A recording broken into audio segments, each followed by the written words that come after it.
Hey everyone, this is Michael Blanc. Today I want to talk about a pretty wide open topic, just because I've been asked this recently. It's a little bit of a frustrating topic, and the question really is, as a beginning investor, how do I get started? And it's a frustrating one for me because it's so difficult to answer because, my gosh, where do you start? But I think we can answer the problem because it's frustrating from a beginning investor who doesn't really know how to get started. So I want to take a whack at the question.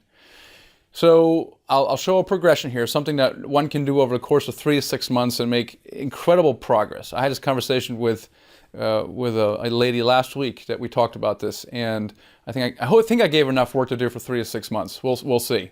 The first thing, obviously, is to try to read as much as you can. And a huge resource for me and many others is thebiggerpockets.com.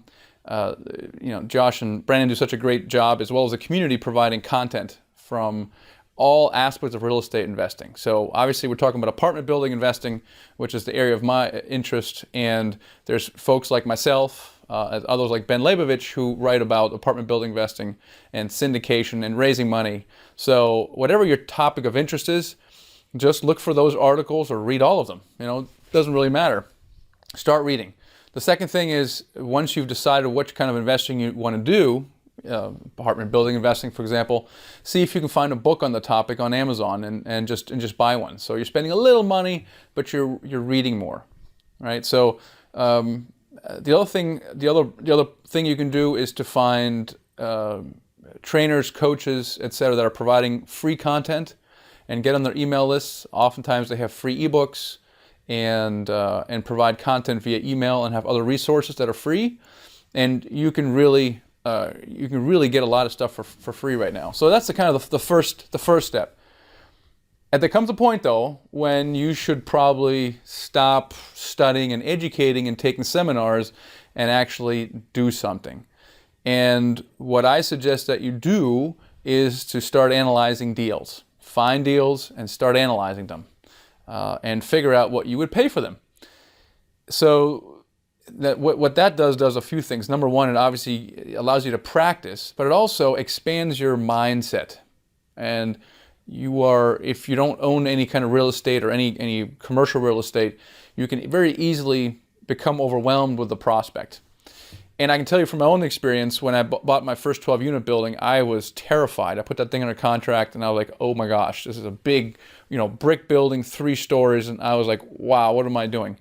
Now, interestingly, once I got 2 weeks into due diligence, not only was I comfortable with the idea, I wish it had been bigger, because it was so much work on this 12-unit that I could have easily just simply done a 20-unit for just very little extra work. So what I'm saying is, in the beginning phases, you want to educate yourself, but the real goal is to expand your comfort zone. Really, as you read these books, you can see the pictures. So I would say find a few deals, go to loopnet.com, and search for the kind of deal you want. Reach out to the broker, have them send you the financial package, and start reading the package. Create yourself a financial deal analyzer or buy one or whatever, so that you start analyzing the deals and calculate, what is the fair market value of this? How much would you pay? And just do this as practice. Go visit some of these properties. The more you visually see these things, the more you can see yourself buying something.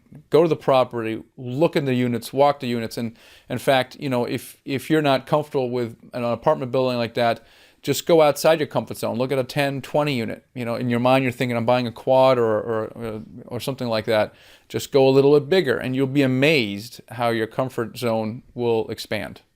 The thing that works for me is it's very easy to become overwhelmed when you're starting from nothing, and you can think of 100 next things that you have to do, and it's so overwhelming that you don't do anything. So what I do is I just write down the next 3 things I need to do. That's it. I'm not thinking about how do I make an offer on a deal. It's irrelevant right now because I'm not even there yet.